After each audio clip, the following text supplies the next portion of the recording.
헌재가 빠른 결심을 해야 된다. 네. 그 최상목 탄핵과 심우정 탄핵에 대한 국민적 요구가 있고 민주당에서는 탄핵소추안을 지난주에 야5당이 함께 국회의안과에 제출은 했습니다.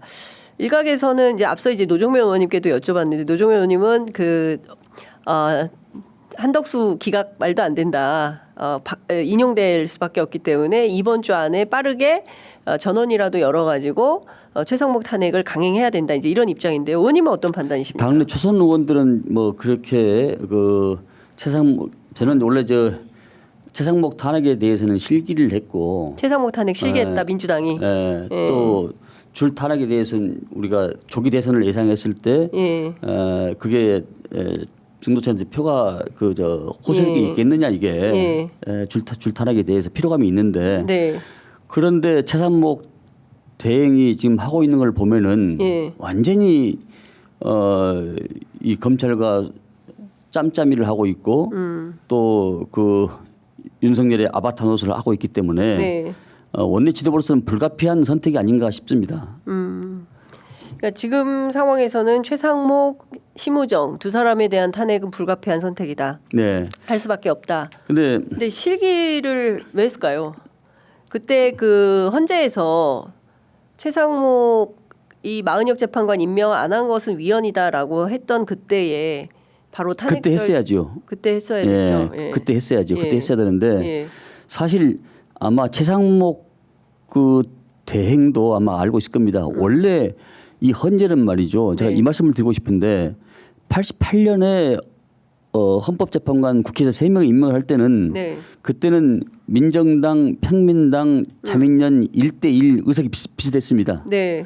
근데 92년에 90년도 1월 22일 날 3당 야합을 하고 나서 민주당이 당명이 바뀌고 민주당으로 바뀝니다. 207석이 됐는데 총선 치르고 이듬해 총선 치르고 나서 149석이 됩니다.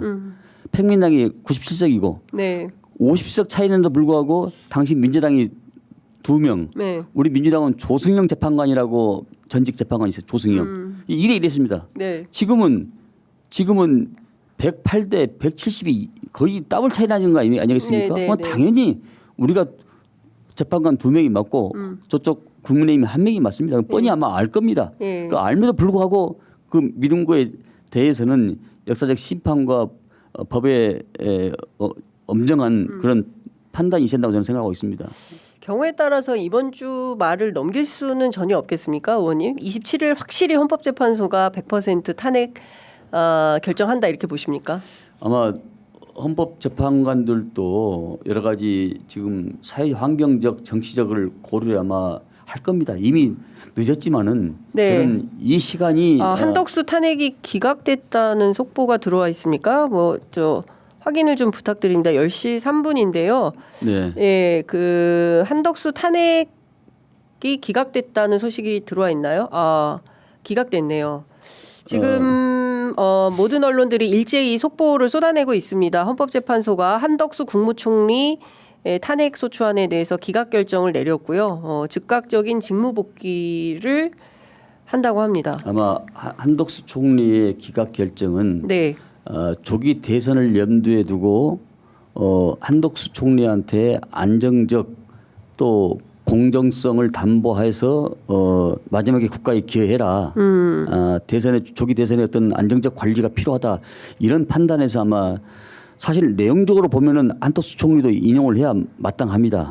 마땅함에도 불구하고 국가적 안정적 조기 대선을 염두에 두고 기각 결정을 내리지 않나 싶습니다. 한덕수 총리가 오면은 안정적으로 하겠습니까? 이분도 위헌을 한 건데, 그죠? 그런데 최상목 씨를 보면은 이 사람은 문외인 것 같아요. 최상목은 문외인 것 같아요. 문외 머리가 없는 문외인 것 같아요. 아니 서울법대 들어가고 아니 공부를 하더라도 살아있는 공부를 해야지 죽은 공부를 하면 안 되지 않습니까? 노상원 가서 보십시오. 노상원도 수석이죠. 육사수석 아닙니까? 노상원도. 이 사람도 남하고 소통 않고 자기만 살 수 있는 공부를 했기 때문에 사회에 도움이 안 되는 겁니다. 그러니까 죽은 공부를 하더라도 살아있는 공부를 해야지 죽은 공부를 하면은 나도 죽고 남도 죽이는 겁니다 이게. 그러네요. 그러니까 공부를 하다 살아있는 공부라고 소통한 공부를 해야 되는데 이분은 막히는 공부를 하고 산에 가서 닭이나 키우고 뱀이나 키우고 있는 사람 아니겠습니까?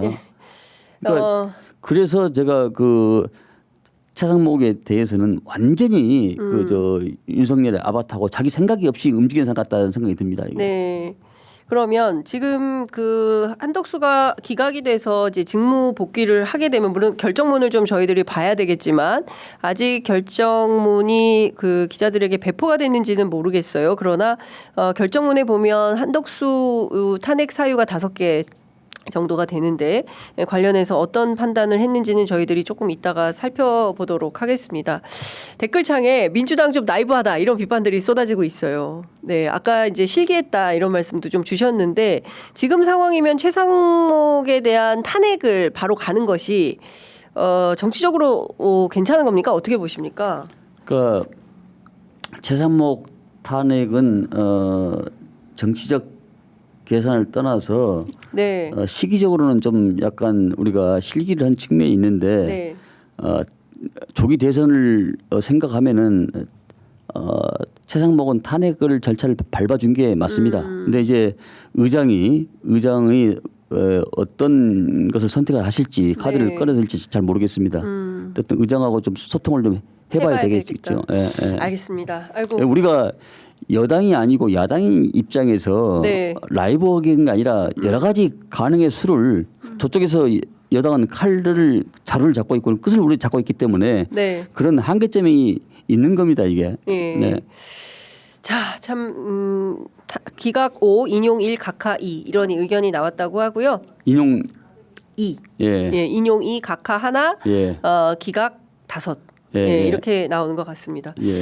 자, 의원님 말씀 여기까지 듣도록 하고요. 저희가 잠시 후에 이어지는 신장남매 코너를 통해서 한덕수 총리 기각과 관련된 법리 해석을 조금 더 구체적으로 해드리도록 하겠습니다.